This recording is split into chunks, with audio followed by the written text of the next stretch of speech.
أعزائي المشاهدين، أسعد الله مساءكم بكل خير، وأهلا ومرحبا بكم من استديوهات مكة المكرمة وحلقة جديدة من برنامج ليالي جودو العرب، والتي تصاحب البطولة العربية للجودو والمقامة بمكة المكرمة، والتي ننقلها عبر القنوات الرياضية، وعلى مدار ساعة كاملة نستضيف خلالها أبرز الشخصيات الرياضية العربية والمهتمة بالجودو العربي، ونتمنى أن تحوز حلقاتنا إن شاء الله على رضاكم وإعجابكم.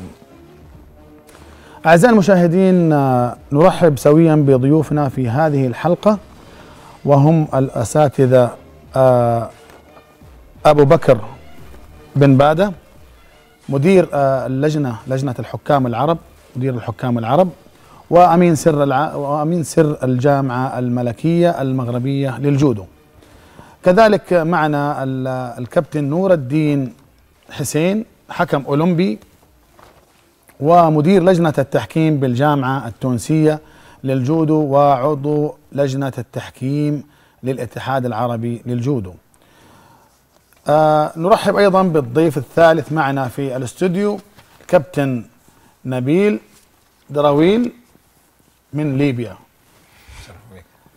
أهلا وسهلا بكم أعزائي وأخواني المشاهدين. كابتن أبو بكر، نبدأ بك أولا. أسعد الله مساك بكل خير. بارك الله فيك، شكرا على الاستضافة. كابتن أبو بكر، أولا أحب أعرف السادة المشاهدين من هو الكابتن أبو بكر بن بادة. بسم الله الرحمن الرحيم. أبو بكر بن بادة من مغربي، حكم دولي يعني وحكم أولمبي، مدير التحكيم العربي ومدير التحكيم سابقا الاتحاد الإفريقي للجودو،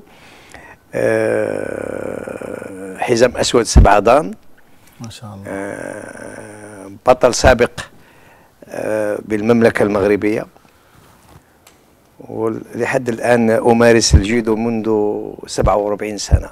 ما شاء الله تبارك الله. كابتن، أنا طبعا ما شاء الله إذا شفتك الآن ما أعطيك أكثر من 47 سنة أصلا، يعني فكيف أنت كنت؟ لا، أنا أكثر من 47 سنة، ولكن أمارس رياضة الجودو 47 سنة وأنا أمارسها. طيب يعني احنا يعني نحاول نشوف العمر الحقيقي للكابتن ابو بكر، ولا نخليه؟ ما فيش مشكل، ليش؟ ما شاء الله تبارك الله. طبعا كابتن ابو بكر، ان قلنا هذا الكلام فعلا احنا عشان نوري يعني او نظهر للساده المشاهدين والرياضيين انه الرياضه لا تقتصر على عمر محدد، بل هي ما شاء الله. ان تحدثنا اليوم عن كابتن ابو بكر يمكن يبلغ من العمر 60 65 ما شاء الله، ولا اقل؟ 62 سنة. 62 سنة ما شاء الله تبارك الله. هذا طبعا اثر ودليل الرياضة وممارسة الرياضة بشكل منتظم ومستمر. ما شاء الله تبارك الله. كابتن ابو بكر، تشرفنا وسعدنا بحضورك معنا في الاستوديو التحليلي. كذلك معنا ايها الاخوة الاعزاء الكابتن نور الدين حسين. نور الدين حسين حكم أولمبي من تونس. تعرف السادة المشاهدين بهويتك كابتن نور. نور الدين حسين من تونس، حكم أولمبي، مدير اللجنة الوطنية للتحكيم في تونس، إطار رياضي، مدرس رياضة متقاعد،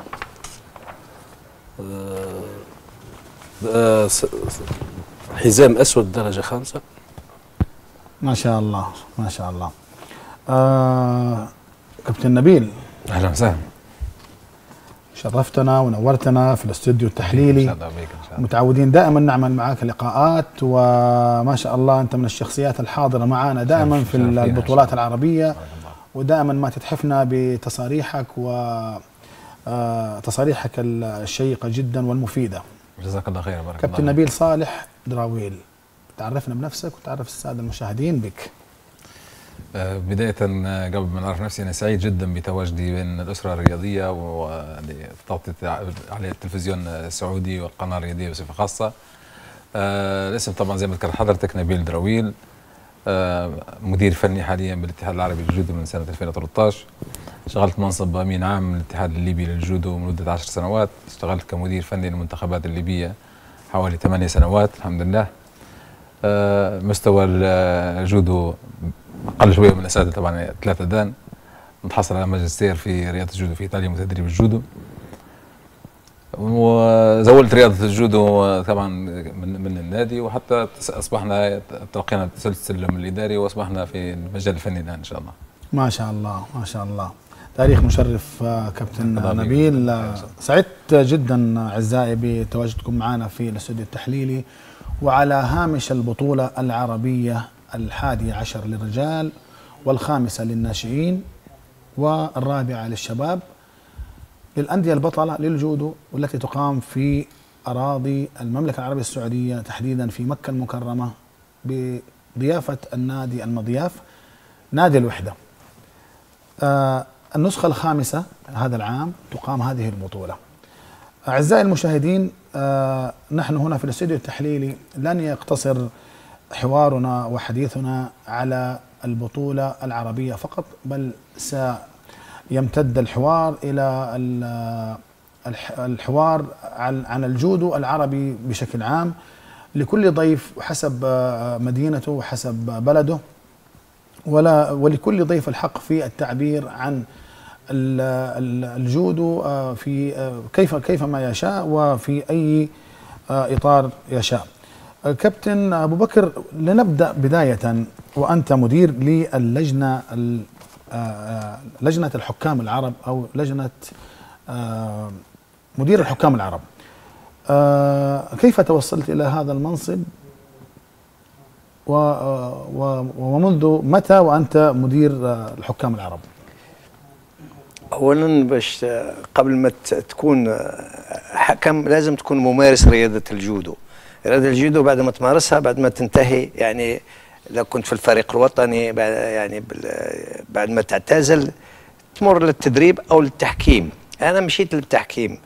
التحكيم بعد يعني كاين درجات في التحكيم، درجة وطني، محلي، وطني، من بعد قاري بانواعه، قاري الف، قاري باء، قاري س، بعدين امتحان باش تكون دولي. انا كنت دولي في 1989، صرت دولي.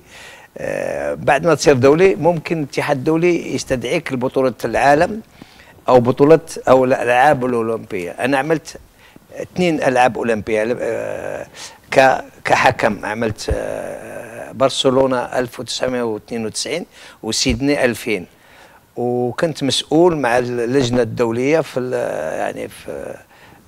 2016 في ريو دي جانيرو، الألعاب الأخيرة في البرازيل، وعدة بطولات العالم، يعني 10 أو 8 بطولات العالم. هذه اللي حكمت فيها واللي كنت فيها مسؤول. ما شاء الله.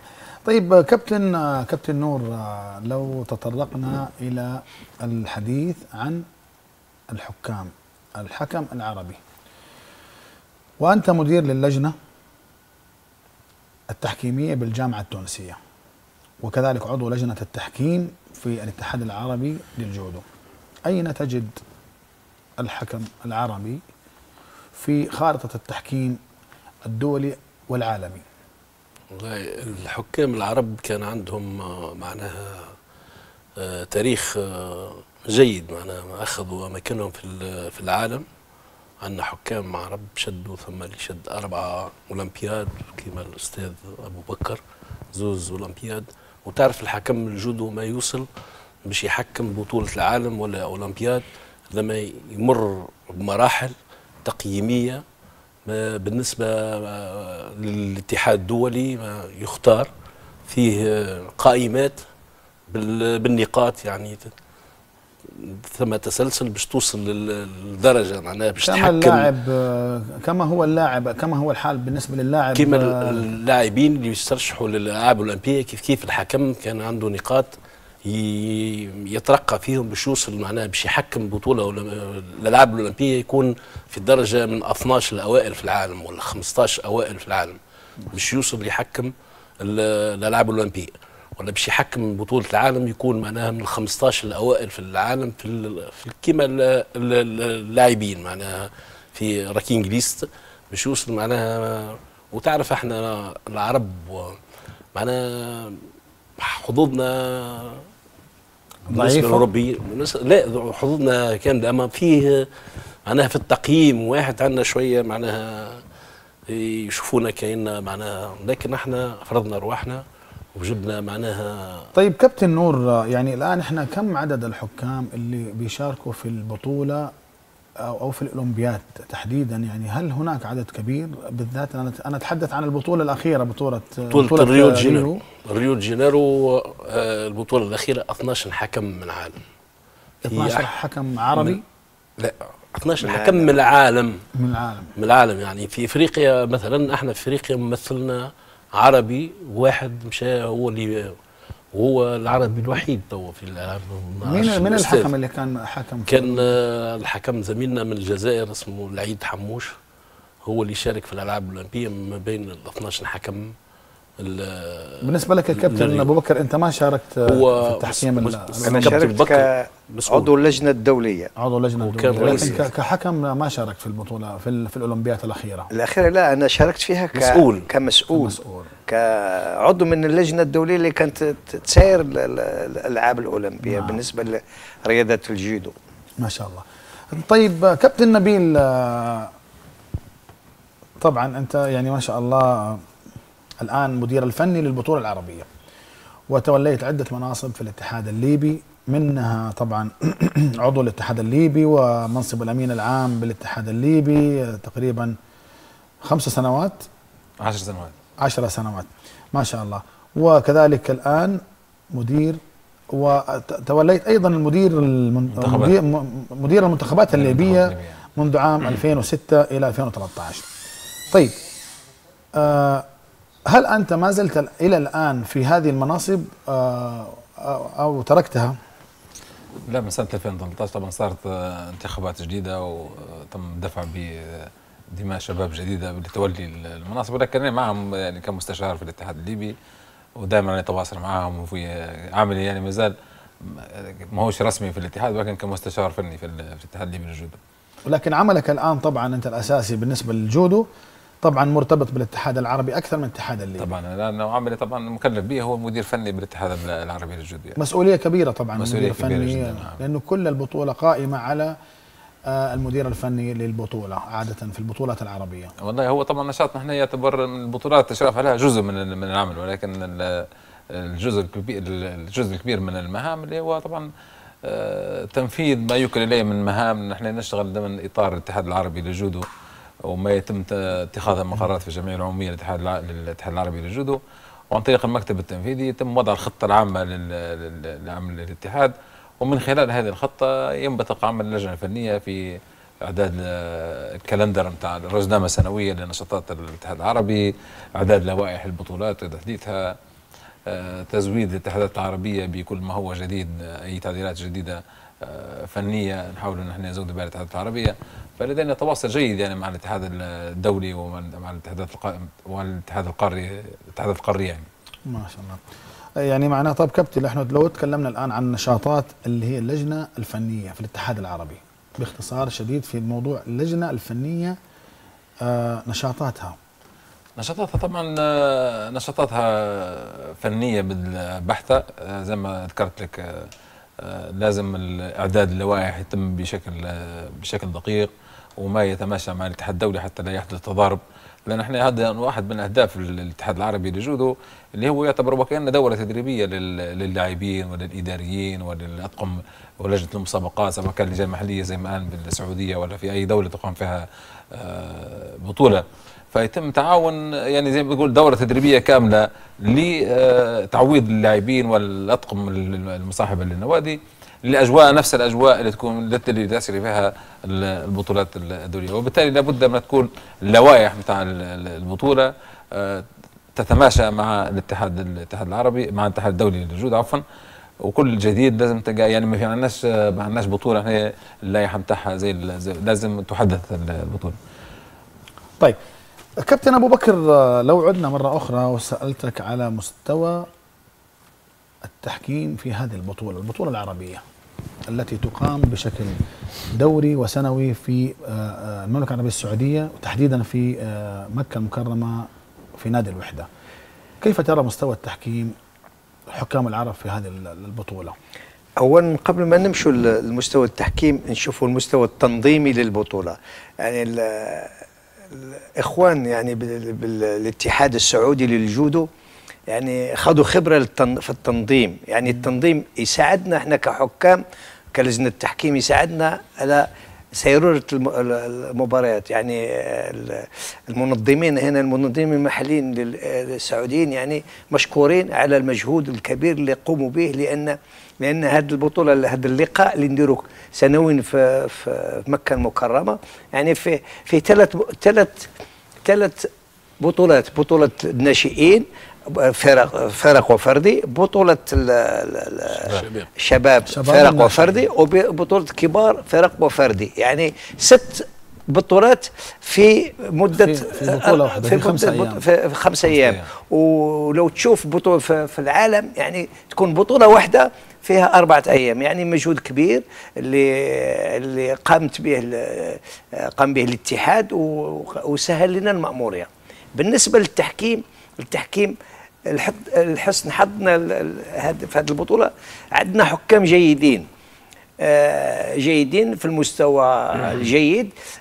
يكفيك أنه اليوم ولا نادي أو ولا مدرب احتج على التحكيم. يعني بعض المرات يكون 1 2 3 5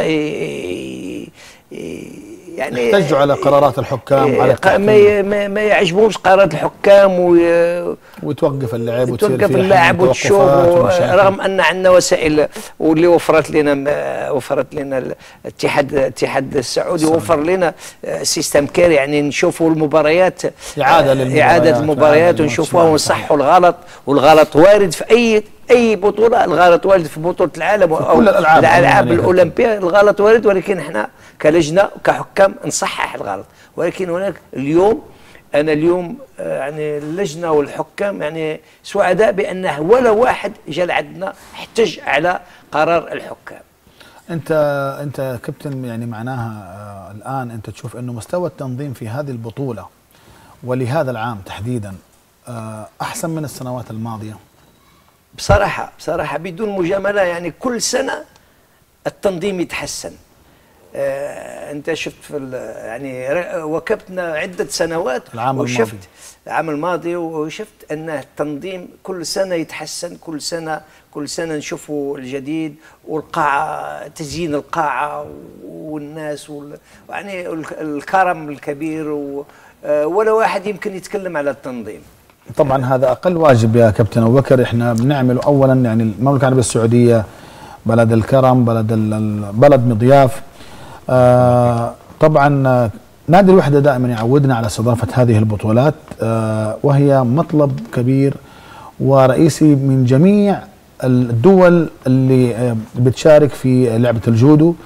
الهدف الأساسي طبعا المشاركة بين الأخوان العرب واللحمة بين الأخوان العرب، والكل رابح في هذه البطولة. طبعا اللي بيحضر في البطولة هذه ما ربح ميدالية في اللعب، يربح على الاقل عمره ويربح العمره والزياره والى اخره. اسمح لي، انا بغيت نصحح واحد المعلومه. انا قلت الاتحاد السعودي، بعد ما نقول الاتحاد السعودي هي نادي الوحده. يعني نادي الوحده اللي قام بهذه المجهودات. بطبيعه الحال لا ننسى الاتحاد السعودي اللي يعني هو اشراف البطوله، ولكن نادي الوحده اللي قام بهذا العمل الجبار واللي مشكور عليه. شكرا كابتن. طيب بالنسبة الآن كابتن نور، أنت تخصصك في البطولات تحكيم، وما شاء الله تاريخك CV يشهد لك بأنك ما شاء الله متميز في المشاركة في البطولات العالمية والدولية والأولمبياد. أنت حكمت في الألعاب الأولمبية في لندن 2012، وحكمت في الألعاب الأولمبية للشباب في 2011 في سنغافورة، وكذلك بطولات العالم في القاهرة وفي هولندا وفي اليابان وفرنسا. شاركت برضو في التحكيم في 3 ألعاب عالمية عسكرية، صحيح؟ إيطاليا والهند والبرازيل، كذلك بطولات عالم عسكرية. ما شاء الله تاريخ وإنجازات بالنسبة لك مشرفة كحكم عربي. هل التحكيم في الأولمبيات أو بطولات العالم نفس مستوى صعوبة اللاعب لما يوصل إلى بطولات عالم ويحقق فيه مركز؟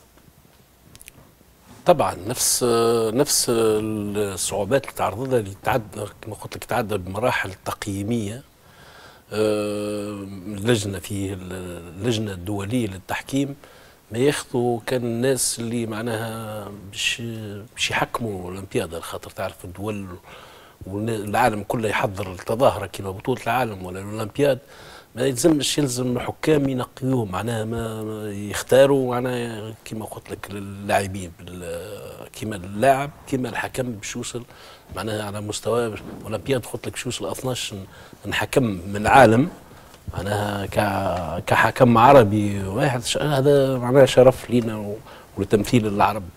بالنسبه لبطوله العالم وصلوا توا 15 حكم، وهم قاعدين توا الاتحاد الدولي قاعد يكون بالنسبه للاولمبياد نتاع طوكيو معناها ياخذ في الحكام وقاعد يختار تو في الحكام معناها الناس. تتوقع ممكن يكون في حكام ان شاء الله عرب؟ ان شاء الله نتمناو يكونوا عرب ان شاء الله، ممكن معناها ان شاء الله باش يمثلوا معناها ياخذوا المشعل اللي نحن كذا. طيب انا لو تسمح لي برضه في المقاطعه، يعني انا بسالك اليوم عن الحكام اللي هم السعوديين في السعوديه.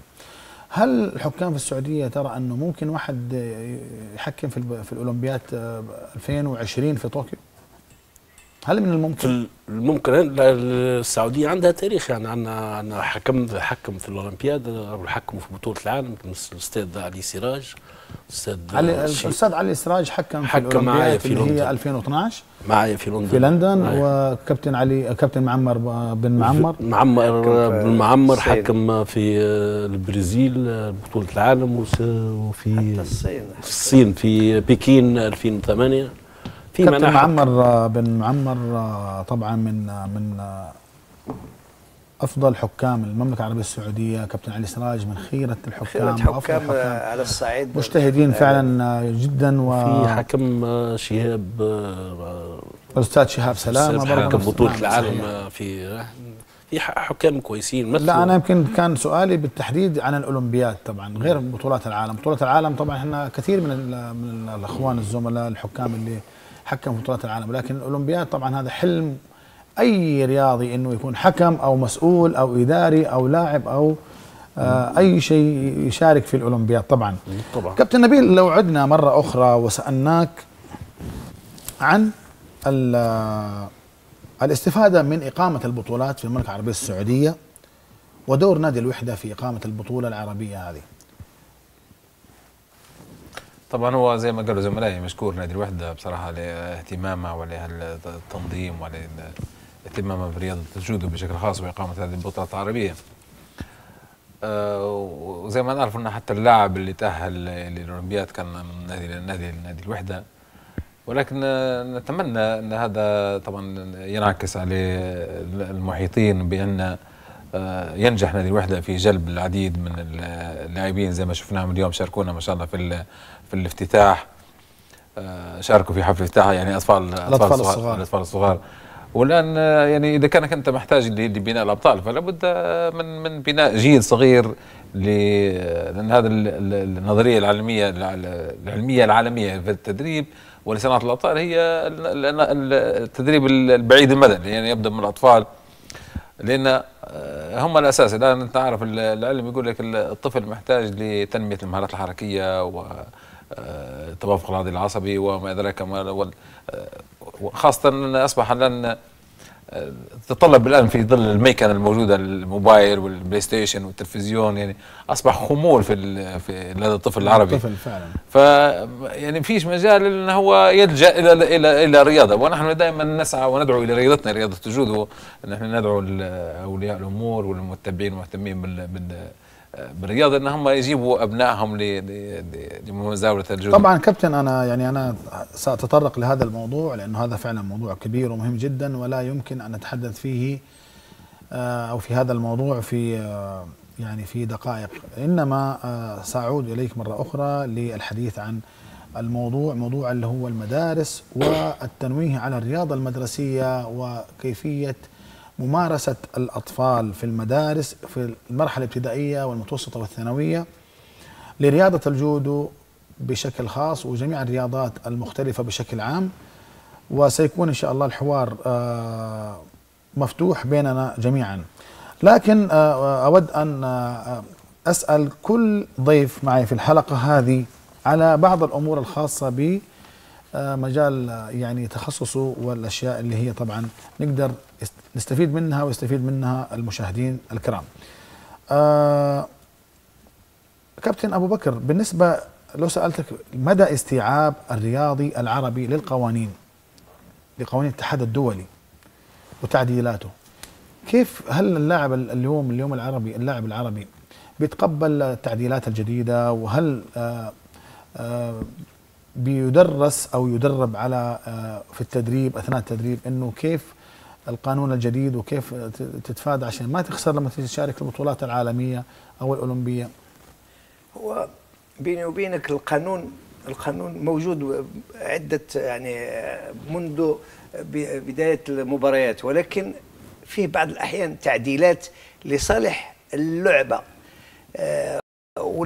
اللاعب العربي يعني بطبيعة الحال من الواجب عليه وكابة هذه القوانين الجديدة، وبالسهل لأن في كل الدول العربية اللي فيها الجودو فيها أطر كبيرة اللي لا تلقن لا الحكام لإعادة تكوينهم ولا اللاعب باش يكون يعني على علم بالمستجدات باش ما يكونش ضحية قرار الحكام ما يعرفش القانون. يعني ما يمكنش لاعب وصل المستوى الدولي وما يعرفش القانون. طيب كابتن أبو بكر، أنا سؤال بالنسبة لي الآن، هل التغيير في القرارات بالنسبة للجنة أو التحكيمية الدولية هل بتكون يعني قرارات كبيرة يعني بعدد كبير بحيث أنه اللاعب ما يستوعب بعدين التغييرات هذه والقرارات الجديدة، ولا بينزل مثلا قرار تغيير حاجة معينة أثناء اللعب أو قرار مثلا منع؟ يعني هذا السؤال يعني مهم جدا. أنا كيف قلت لك بأن التغييرات اللي تصير اللي تاخذها الاتحاد الدولي وتطبقها هما التغييرات لصالح اللعبه يعني لصالح اللاعب. بعض الاحيان تكون حركه ممكن تكون خطيره في اللعب، يشيلوها يعني يمنعوها. دونك اللاعب اللي وصل للمستوى الدولي يعرفها بسهوله، يعرفها بلي هذيك اللعبه ما يقومش بها في اثناء المباريات. نظن هذه المسائل ان استيعاب بالنسبه للاعبين او الحكام اسهل حاجه هذه، ولكن لازم ضروري انه يكون تكوين واعاده التكوين للاعب والحكم والمدرب. جميل. طبعا احنا نبغى نفتح الان موضوع عام بيننا احنا الاربعه ونتناقش في قضية الرياضة المدرسية، بحكم أنه عندنا متخصصين وعندنا أستاذ تربية رياضية وتقريبا أستاذ تربية رياضية إن شاء الله وناس متخصصين في الأمور هذه. رأيكم في موضوع الرياضة المدرسية وممارسة اللاعب أو الطفل في المدرسة للجودو من المرحلة الابتدائية، السن المناسب لبداية التدريب للاعب، كم السن المناسب من أفضل سن يبدأ فيه التدريب؟ أفضل سن هو دخوله للمدرسة من 6 سنوات، ثم في معناه برنامج تدريبي اللي يمارسوا احنا بحكم معنا تجربة في الرياضة المدرسية في مراكز النهوض برياضة الجودو. معنا خرجنا منها أبطال العالم كما نيس لونيفي، معنا الجودو في المدرسة ضمن مراكز النهوض بالرياضة، خاطر في الرياضة معناها في المدرسة ممكن الولد يعمل مختلف الرياضات ما يشد حتى رياضة. جينا البرنامج هذا وعملنا معناها أقسام مختصة في الجودو، معناها يتابعون حتى نولي معناها للرياضة. ممتاز. كابتن نور، انا عندي سؤال، يمكن لا تزعلوا مني ضيوفنا، يعني ارجوكم يعني. تفضل. انا بتكلم اليوم عن الجودو العربي. افضل دولة عربية في وجهة نظري الشخصية اتكلم، ويمكن تكون خطأ ويمكن تكون صحيحة. افضل دولة عربية في الجودو الجزائر، يليها تونس، يليها مصر، يليها ممكن يكون المغرب، ممكن يكون ليبيا، ممكن يكون أي دولة ثانية. أبغى تصويت على أفضل، فعلا أفضل مستوى جودو عربي الآن، عشان في ناس بتسأل من المشاهدين ومن الناس يقول لك إيش أفضل دولة عربية الجودو عندهم أفضل شيء أو أقوى ومنتشر بشكل كبير. القوة في السؤال يعني معناها انتشار اللعبة وتحقيق البطولات على مستوى العرب والمستوى الدولي والعالمي. نشوفوا معناها اللي هم عندهم نتائج الدول العربية، مثلا كان معناها الجودو في المغرب العربي منتشر كما تونس، الجزائر، المغرب، ليبيا. مصر، ليبيا، معناها في ليبيا معناها بعد شوية قبل، معناها عندهم تاريخ من عام 74 من معناها الجودو في الستينات، قديم جدا. كانوا معناها وضم تحصلنا على افضل نتائج في الاولمبياد، في عندنا ابطال اولمبيه وابطال عالميه. الابطال الاولمبيين اللي في تونس حققوا اولمبيات او حققوا ميداليات في الاولمبياد، مش اولمبياد، احنا في بطوله العالم. هذه الحاجه اللي تنقصنا الوحيده في تونس هي ميداليه اولمبيه. ما في دوله عربيه عندها ميداليه. الجزائر ومصر ربما عندهم ميداليات أولمبية. عندهم ميدالية. مصر عندها ميدالية برونزية، والجزائر عندهم فضية تقريبا، فضية، وعندهم برونزية. فضية في مصر عندهم فضية وبرونزية. والجزائر أخذها رشوان بطلع 1900. كابتن محمد رشوان في الأولمبيات ولا في بطولة العالم؟ لا، أولمبياد وبطولة العالم أخذ بطولة العالم، ولكن في الأولمبياد 1900. المباراة المشهورة لكابتن محمد رشوان اللي لعب فيها مع اللاعب الياباني وهو مصاب، هذيك المباراة كانت في الأولمبياد ولا كانت في بطولة العالم؟ لا، أولمبياد، دور نهائي في الأولمبياد مع اللي خسر فيها من اللاعب الياباني. وكان طبعا يعني وقتها معناها احترم، اخذ الكاس نتاع الروح الرياضيه، ما كانش معناها كان مصاب اللاعب الياباني، ما ركزوش والله. ويمكن يا كابتن لو هو ربح المباراه هذيك، يمكن كانت الشهره بالنسبه لمحمد رشوان والجودو العربي والاحترام العربي كان يمكن اقل من المستوى اللي وصل له. الشهره اللي وصل لها هذيك شهره كبيره ياسر، ومعناها من تعرف على يد محمد رشوان استسلم مش عارف قداش من 1000 ياباني على الطريقه، معناها الروح الرياضيه والاسلاميه الاخلاقيه في استسلم يعني اسلم يعني نعم. اسلم صحيح دخل الاسلام. استسلم، انا قلت يمكن هم يلعبوا استسلموا، ولكن هم اسلموا يعني اسلم دخل الاسلام. هو استخدم كلمه مشهوره، قال ديني واخلاقي لا تسمحوا لي بان نلعب. الله اكبر. هذه كلمه يعني مختصره وكانت معبره جدا يعني. جميل. وهذه هي الاخلاق العربيه، هذا هو الروح العربيه المطلوبه مننا كعرب في كل محفل وفي كل مكان. استاذ لو سمحت لي نرجع لموضوع الرياضه المدرسيه. انا جايك طبعا، لازم انت طبعا اكيد حنستفيد من معلوماتك. نرجع لها. بالنسبه للرياضه المدرسيه، يعني ايش اللي ممكن تحدثنا عنه انت بالنسبه للرياضه المدرسيه كابتن؟ الرياضه المدرسيه طبعا هي في الاساس رغبه الدوله لنشر الرياضه بين افراد المجتمع، واستغلال تجمع الاطفال، لانك انت لا تستطيع انك انت تجمع الكم الكبير وفي العمر المحدد في مكان محدد ومحمي زي ما انت تستخدم الرياضه المدرسيه. صحيح. ولكن هذا يتطلب تنسيق بين مؤسسات الدوله، وانا من خلال مثلا تجاربي وزيارتي للاتحادات ممكن احتكيت بتونس ولقيتها عندهم تجربه ممتازه، اللي هي التجربه اللي حكى لها الاستاذ نور الدين، مركز النهوض بالرياضه، وهي تعاون وزاره التعليم مع وزاره الرياضه مع الاتحادات الرياضيه، وهذا هو المطلوب. لان نشوف في اغلب الدول للاسف، مثلا نتكلم على ليبيا صح في نشاط رياضه مدرسيه، ولكن ما فيش تعاون ما بين اللجنه المؤسسات الرياضيه والمؤسسات التعليميه. لجنه الوزاره التعليم نشاطها لوحده، والرياضه نشاطها، وهذا ما يفرزش. لكن انتاج في الاخير يكون طبعا في لا طبعا هو لا انتاجيه اقل تكون انتاجيه، لانك انت لما تصوري نشاط بالتعاون مع الاتحادات الرياضيه ولا بالتعاون مع النادي والمحيط، فانت حتستخرج مواهب حتستفيد منها وحتطورها، وبعدين تسحبها الى النادي باش انت تزيد تطورها اكثر. لكن انت تدير في نشاط مدرسي ومالكش علاقه بالنادي اللي جنبك، مثلا جنب بيتك انت عندك نادي ما تمشيش حتى تزوره، ولا المدرسه انت مدرسه ممكن ملاصقه للنادي، ما فيش تعاون ما بين المدرسه وما بين النادي. واحنا درنا تجربه في ليبيا كانت هي عنوانها النادي والمحيط، كيف ان النادي يستطيع ان هو يتعامل يدير شبكه مع المدارس اللي جنبه، يتعاون مع مدرسين الرياضه اللي جنبه في المدارس اللي جنبها، يا اما المدرس يمشي للمدرسه يلقى حصه تدريبيه، يا اما اللاعب يجي للصاله نتاع النادي لاخذ حصه تدريبيه. لان هذه تو معلومه انا ممكن نقولها حتى للاخوه المشاهدين وحتى يشاهدوا في البروم اللي موجود في التلفزيون، يعني الامان اللي موجود في رياضه الجودو ممكن انا نقول ماهوش تحيز، ولكن ما تلقاش في رياضه ثانيه.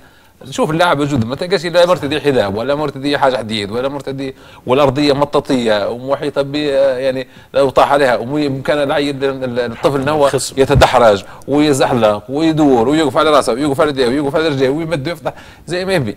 صحيح. وممنوع علينا ان احنا اي لاعب ومدرب انه يطلع بالحذاء على البساط، محافظة طبعا على النظافة ومحافظة. لأن احنا طبعا لو تشوف انت حتى بطولة اليوم الصلاة كانت في نفس مكان لعب البطولة، دليل انه مكان نظيف يعني صحيح وآمن.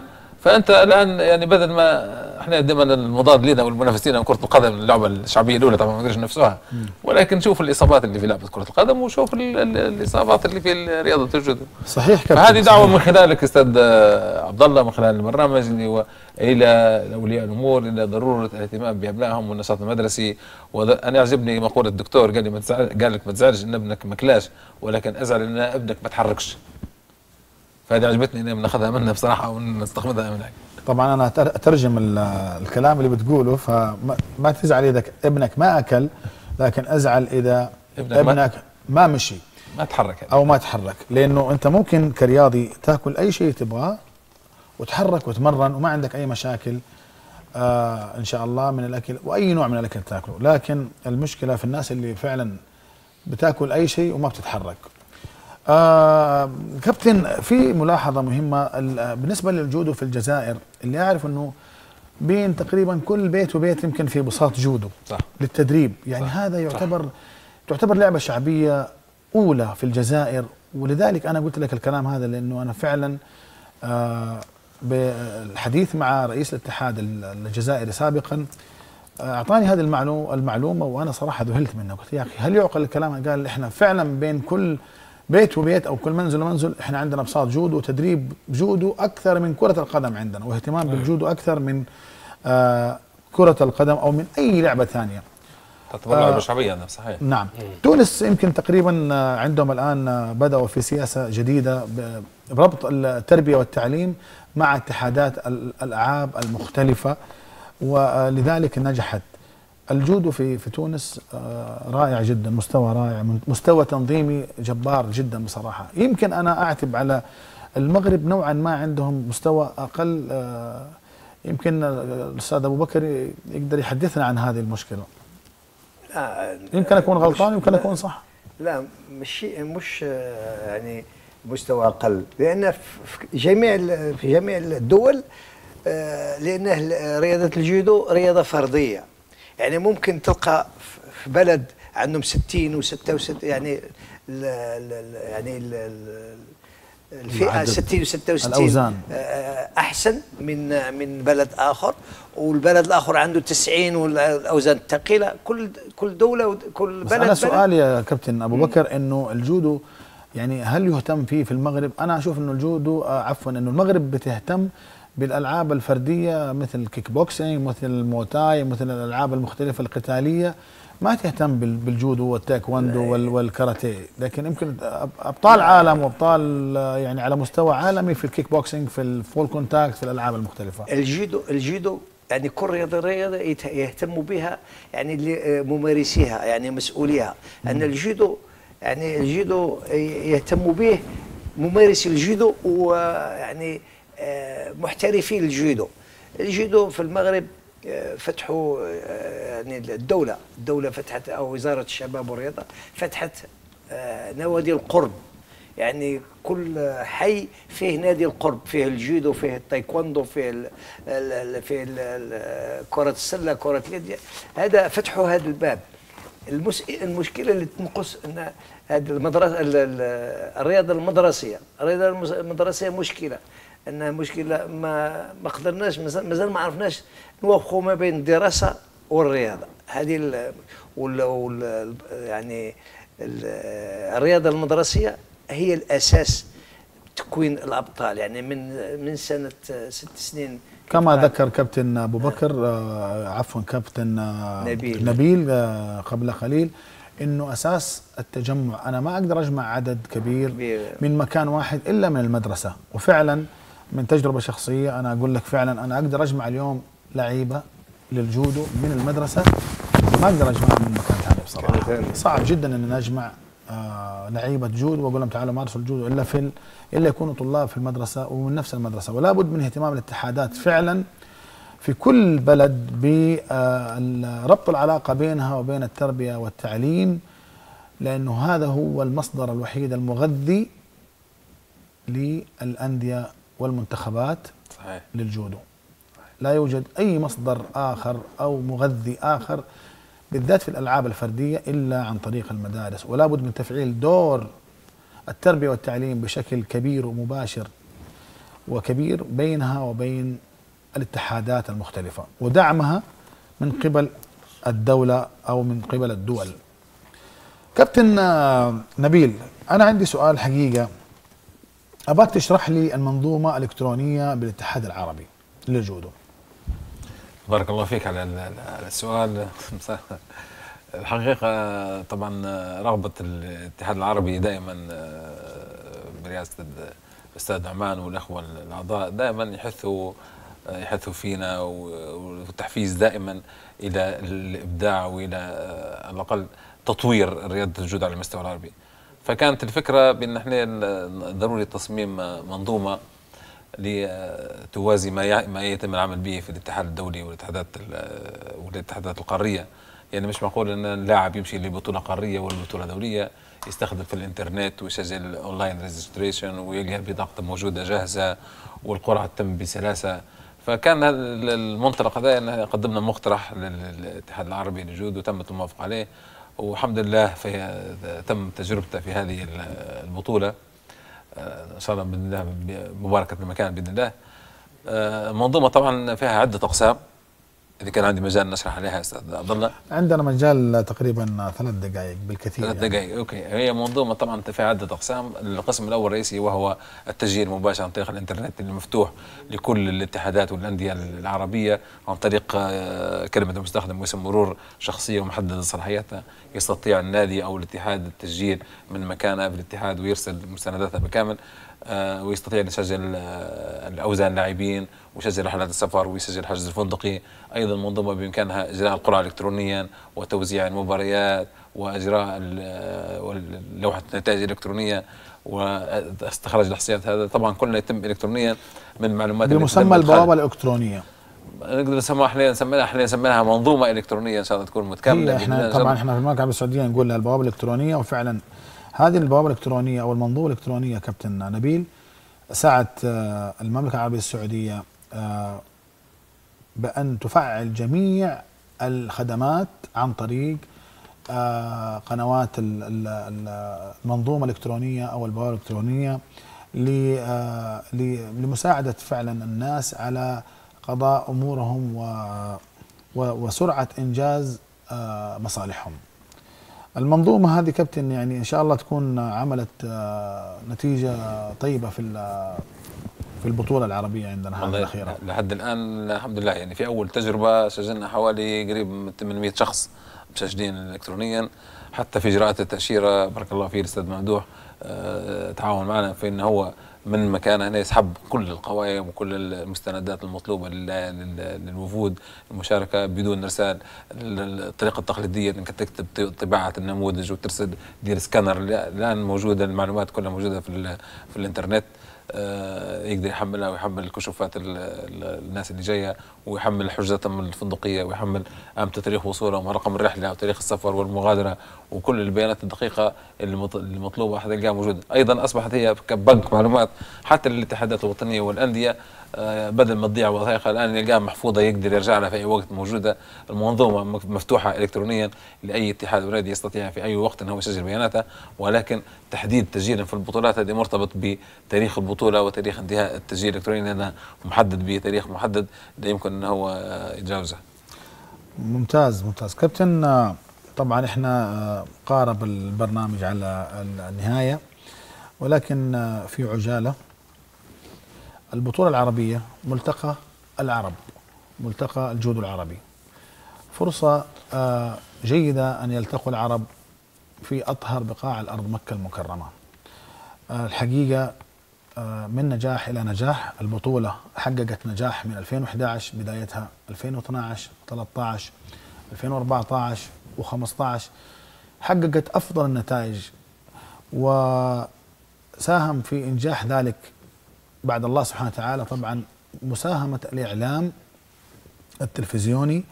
وانا طبعا اشكر، وعبر القناه الرياضيه السعوديه اشكر مساهمه القناه الرياضيه السعوديه في انجاح هذه البطوله، لانها فعلا هي الشريك الرئيسي والراعي الرئيسي الرسمي الاعلامي لانجاح، وليس للبطوله ولكن لانجاح، واللي فعلا نجح البطوله العربيه هذه. اشكرهم شكرا جزيل، واشكر القائمين المسؤولين في هذه القناه على دعم لعبه الجودو. باسمكم جميعا اشكر القائمين في هيئه الاذاعه والتلفزيون، ومدير عام القنوات الرياضيه الذي لم يقتصر جهده على دعمنا بشكل مباشر، وكل من ساهم معنا في تغطيه البطوله بكافه اشكالها وعلى الهواء مباشره. وهذا ما سبب الحمد لله نجاح هذه البطوله.